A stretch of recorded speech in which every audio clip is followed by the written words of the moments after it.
আরে তুমি বুঝতে পারতেছো না কি লিগা না এখন আর এই সব আমাদের এই রিলেশন এখন এই পর্যন্ত আর যাইতেছে না, আমাদের ফ্যামিলি কেউ মানবে না, জাস্ট ব্রেক আপ। রাখো কল রাখো, আল্লাহ হাফেজ।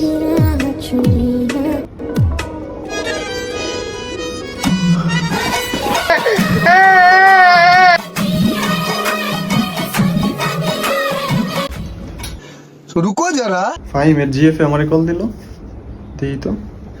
এটা চিন্তা করে আমি আল্লাহকে কথা বলতেছি, ঠিক আছে?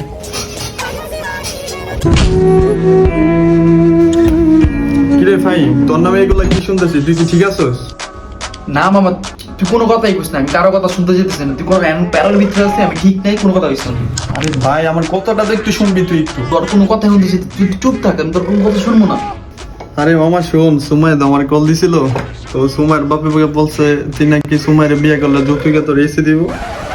আমি মামা রাজি আছি, বুঝছো? সবাই কবে বিয়ে ঠিক করবো একটু জিগা।